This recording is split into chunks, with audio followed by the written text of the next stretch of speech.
Hah, kasus korupsi masih terjadi di sektor pendidikan. Apa yang harus kita lakukan ya? Tanya KPK yuk.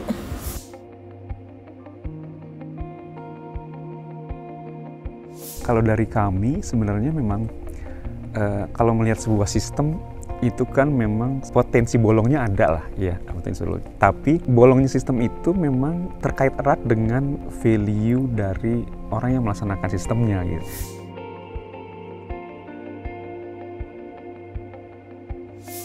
Di sistem zonasi pun celahnya terlihat, surat domisili lah, KK lah, lalu di kanal afirmasi misalnya, perpindahan tugas lah segala macam itu pun ada.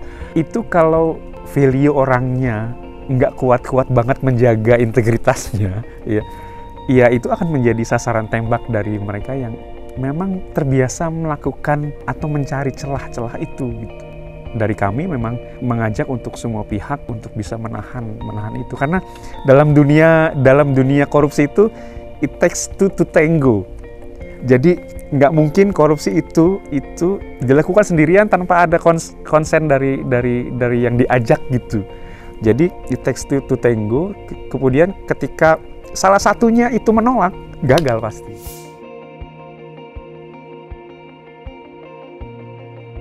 Dalam konteks jatah guru ya, yang kalau nggak salah di kisaran 2% untuk sebuah sekolah, kita dari KPK itu mengajak untuk ya mereka yang terkait stakeholder pendidikan, sekolah, guru, dinas-dinas terkait, ke orang tua murid juga ya, ke masyarakat juga. Ketika bisa menjaga untuk bisa salah satunya menolak, itu otomatis akan gagal. Jadi harapannya kita bisa menahan, terutama para pendidik ya, kalau memang itu adalah jatah guru ya gurunya bisa punya kekuatan yang integritas.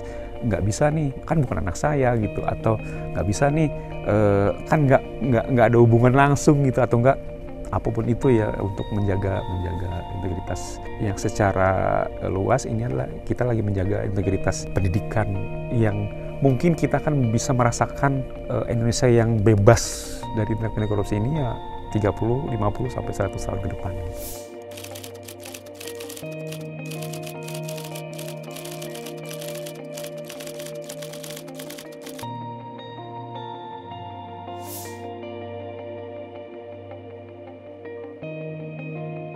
Nah, dari 9 nilai anti korupsi itu sebetulnya kalau terkait dengan PPDB itu, yang pertama tentu kejujuran. Jadi mari kita sama-sama meningkatkan nilai-nilai kejujuran di dalam melakukan segala sesuatu. Yang kedua, nilai-nilai tanggung jawab itu harus kita inikan juga, terutama dari orang tua ke anak. Itu kan ya, ini bagaimana supaya anak lebih bertanggung jawab terhadap pola belajar, hasilnya seperti apa di sini. Termasuk juga para pengelola institusi tadi ya, guru, kepala sekolah maupun panitia PPDB tadi, supaya juga bertanggung jawab, selain jujur tadi dalam melaksanakan tugasnya, bertanggung jawab. Kemudian nilai yang berikutnya yaitu sederhana dengan ini. Bagaimana pola-pola sederhana ini sudah harus ditumbuh kembangkan juga di antara orang tua, anak dan keluarga tentunya di sini ini. Nah, yang berikutnya memang berani ini adalah kalau kita melihat sesuatu yang salah tadi ya, berani bicara gitu kan ya, berani melontarkan sesuatu yang bahwa kita nggak setuju dengan misalkan tadi dengan memberi sesuatu ya. Yang paling penting adalah kita menjaga integritas kita dalam segala kehidupan, di tempat kerja, di tempat sosial, di tempat keagamaan, dimanapun kita berada ya tetap harus menjaga integritas tadi. Koneksi harus berani lawan korupsi bersama KPK. Nah, ini dia contoh-contoh baik dan berintegritas yang dapat dilakukan dalam memberantas korupsi di sektor pendidikan. Salam anti korupsi.